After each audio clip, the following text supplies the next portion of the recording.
Okay, now for number 7, we're looking at determining the length of the indicated curve, whereupon we had the function y is equal to the natural logarithm of the sine of x as x goes from pi over 4 to 3/4 pi. Now we have in this setup, now again we'll be looking at taking the derivative of y is equal to the natural logarithm of the sine of x. So I'm looking at taking the derivative. Okay, now in accordance with the natural logarithm of x, now we'll be taking the reciprocal of the sine of x. And since we have the natural logarithm of the sine of x to begin with, we have, upon utilization of the chain rule, we're looking at the derivative of the sine of x, which will be cosine of x. And so we have for the derivative, okay, we will have the cosine of x over the sine of x, and that is going to become the cotangent of x. And so as we look at squaring the derivative, we have dy over dx squared is going to be equal to the square of the cotangent of x. Now, in setting up what we have for the length of the curve itself, so we have L is equal to the integral as x goes from pi over 4 to 3/4 pi, and we have of the square root of 1 plus the square of the cotangent of x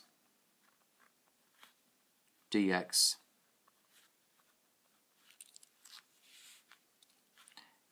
and for the square root of 1 plus the square of the cotangent of x dx. Okay, this will go back to one of our Pythagorean identities where we have the sum of 1 and the square of the cotangent of x is going to end up being the square of the cosecant of x.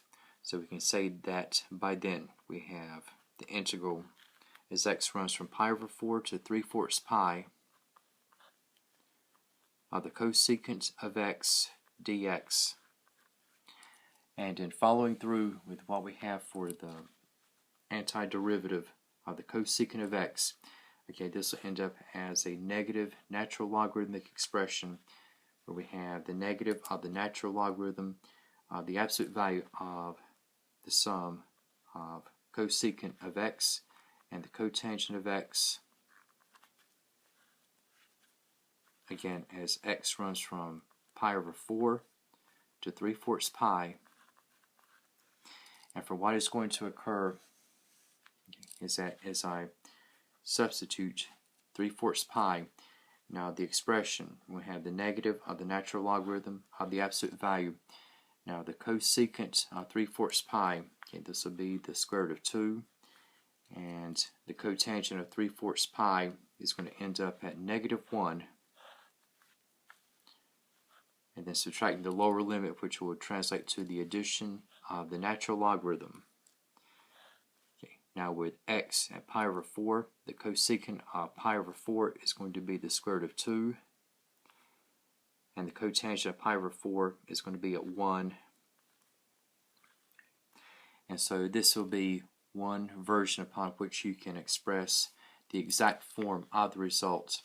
But again, if you were to go back to pre-calculus, looking at condensing, say, the sum or difference of terms within the same logarithmic base, okay, we can actually condense, okay, say we have a positive term and negative term in the natural logarithmic base, and we can rewrite this where we have a ratio, and combining, we say we have the natural logarithm of the square root of 2 plus 1. This will be at the top since this will emanate from the positive natural logarithmic term from the above step. And as for the square root of 2 minus 1, this will be at the bottom since this emanates from the negative of the natural logarithm of the absolute value of the square root of 2 minus 1.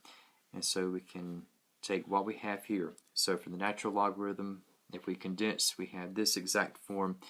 And if you were to provide a decimal approximation, okay, this will be just over 1.76 units.